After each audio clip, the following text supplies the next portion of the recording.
Lectura de la segunda carta del apóstol San Pablo a los Corintios. Os informamos, hermanos, de la gracia que Dios ha concedido a las iglesias de Macedonia. En las pruebas y en las tribulaciones ha crecido su alegría, y su pobreza extrema se ha desbordado en tesoros de generosidad. Pues conocéis la gracia de nuestro Señor Jesucristo, el cual, siendo rico, se hizo pobre por vosotros para enriqueceros con su pobreza.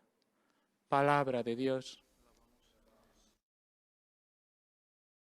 Cari fratelli e sorelle, buongiorno. Queridos hermanos y hermanas, buenos La días. pandemia ha messo allo scoperto la difficile situazione dei poveri.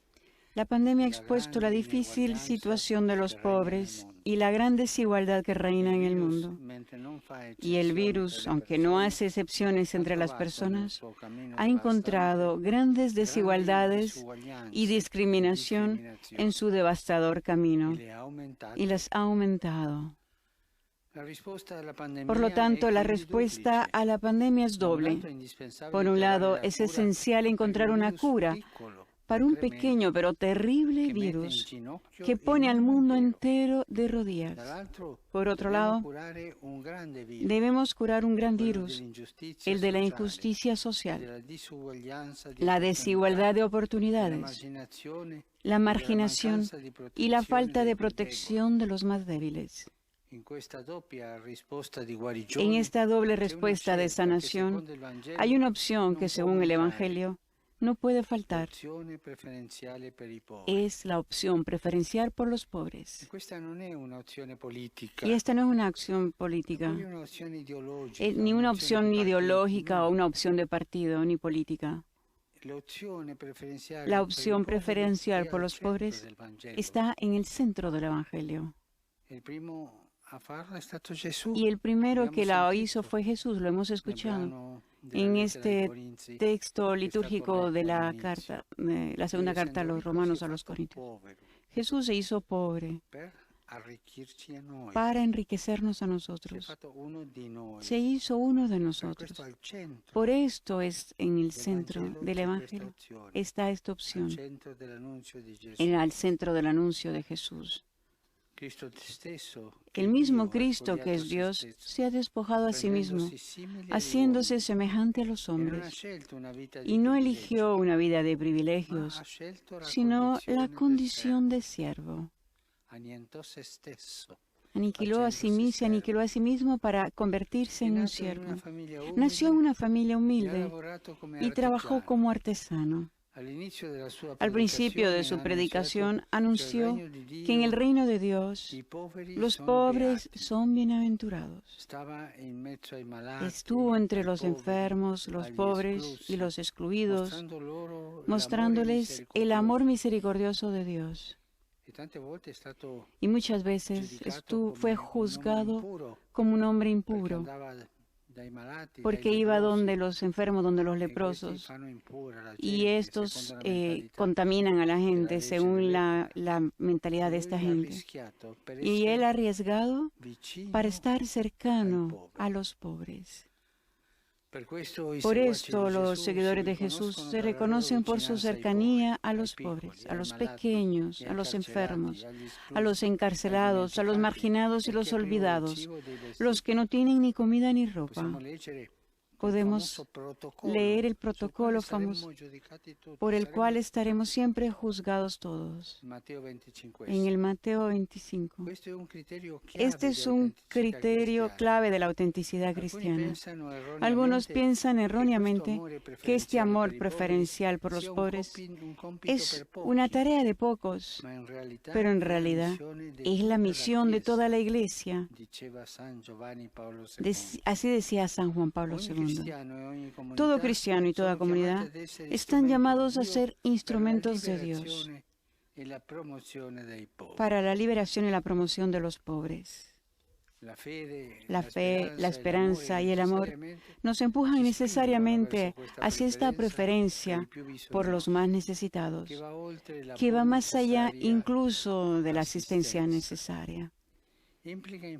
Se trata de caminar juntos, dejándonos evangelizar por ellos, que conocen bien a Cristo sufriente, dejándonos contagiar por su experiencia de salvación, su sabiduría y su creatividad. Compartir con los pobres significa enriquecerse mutuamente. Y si hay estructuras sociales enfermas que les impiden soñar con el futuro, debemos trabajar juntos para curarlas, para cambiarlas. Y a esto conduce el amor de Cristo, que nos ha amado hasta el extremo y llega a las fronteras, a los márgenes, a las fronteras existenciales. Llevar las periferias al centro significa centrar nuestra vida en Cristo, que se hizo pobre por nosotros, para enriquecernos con su pobreza. Es lo que hemos escuchado. A todos nos preocupan las consecuencias sociales de la pandemia. Muchos quieren volver a la normalidad y reanudar la actividad económica. Por supuesto, pero esta normalidad no debería incluir la injusticia social y la degradación ambiental. La pandemia es una crisis y de una crisis no se sale iguales. Salimos o mejores o peores. No deberíamos salir mejores de esta crisis, de esta pandemia, para mejorar la injusticia social y la degradación ambiental. Hoy tenemos una ocasión para construir un mundo diferente. Por ejemplo, podemos hacer crecer una economía de desarrollo integral de los pobres y no de bienestar social. Yo no estoy con esto condenando la asistencia, la beneficencia. Las obras de asistencia son importantes, incluso las de voluntariados. Es una de las estructuras más bellas que tiene la Iglesia. No solo hay que hacer asistencia, sino que ir más allá para resolver los problemas que nos empujan a hacer asistencia. Es una economía que no recurre a remedios que en realidad envenenan la sociedad, como los rendimientos disociados de la creación de empleos decentes. Este tipo de beneficio está disociado de la economía real, la que debería beneficiar a la gente común. Y también es a veces indiferente al daño infligido a la casa común. La opción preferencial por los pobres, esta necesidad ético-social que proviene del amor de Dios, nos da el impulso para pensar y diseñar una economía en la que las personas, especialmente los más pobres, estén en el centro. Y también nos anima a diseñar el tratamiento de los virus, dando prioridad a los que más lo necesitan. Qué triste sería si en la vacuna para el COVID-19 se diera prioridad a los más ricos. Sería muy triste si esta vacuna se convirtiera en propiedad de tal o cual nación y en vez de ser universal para todos. Y qué escándalo sería si toda la ayuda económica que estamos observando, la mayor parte con dinero público, se centrara en redimir, en rescatar las industrias que no contribuyen a la inclusión de los excluidos, de los marginados, a la promoción de los últimos, al bienestar común y a la cura de la creación. Son criterios para elegir cuáles serán las industrias que ayudarán, las que contribuirán a la inclusión de los excluidos, a la promoción de los últimos y al bienestar común y la cura de la creación. Son criterios. Si el virus se intensificara de nuevo en un mundo injusto para los pobres y los más vulnerables, debemos cambiar este mundo.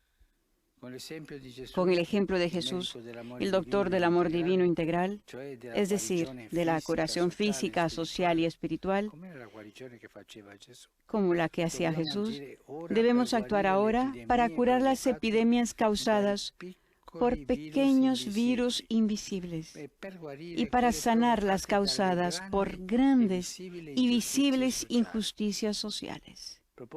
Propongo que esto se haga desde el amor de Dios, colocando las periferias en el centro y los últimos en primer lugar. No olviden este protocolo sobre el cual seremos juzgados. Mateo 25. Pongámoslo en práctica en esta reanudación para salir de la epidemia. Y a partir de este amor, dice este Evangelio, anclado en la esperanza y fundado en la fe, un mundo más sano será posible. De lo contrario, saldremos peor de esta crisis. Y que el Señor nos ayude, a que nos dé la fuerza para salir mejores, respondiendo a las necesidades del mundo de hoy. Muchas gracias. Queridos hermanos y hermanas, la pandemia ha dejado al descubierto la difícil situación de los pobres y la gran desigualdad que reina en el mundo. Ante esta situación, la respuesta es doble. Por un lado, hay que buscar una vacuna para el virus, que esté al alcance de todos. Pero también es necesario curar otro gran virus, el de la injusticia social, la marginación y la falta de oportunidades para los más débiles. Esta doble respuesta implica una elección evangélica, que es la opción preferencial por los pobres. Cristo mismo, siendo Dios, se despojó de su condición divina, nació en una familia humilde, trabajó, no eligió una vida de privilegio, sino una vida de servicio. Estaba en medio de la gente, se acercaba a los enfermos y a los pobres, mostrándoles el amor misericordioso de Dios. Su ejemplo es un criterio clave de autenticidad cristiana. Todos estamos llamados a ser instrumentos de Dios para ayudar a los más necesitados. Hoy nos preocupan las consecuencias sociales de la pandemia. Muchos quieren volver a la normalidad y retomar las actividades económicas, pero esa normalidad, entre comillas, no debería incluir las injusticias sociales y la degradación ambiental. Tenemos una oportunidad para construir algo nuevo, por ejemplo, dar impulso a una economía donde las personas, y sobre todo los más pobres, estén en el centro, una economía que contribuya a la inclusión de los marginados, a la promoción de los últimos, al bien común y al cuidado de la creación. Pidamos a Jesús que nos ayude a curar las enfermedades que provocan los virus y también los males que causa la injusticia social. Que el amor de Dios, anclado en la esperanza y fundado en la fe, nos impulse a poner las periferias en el centro y a los últimos en primer lugar. Que el Señor los bendiga. Benedicat vos omnipotens Deus, Pater, et Filius, et Spiritus Sanctus. Amén.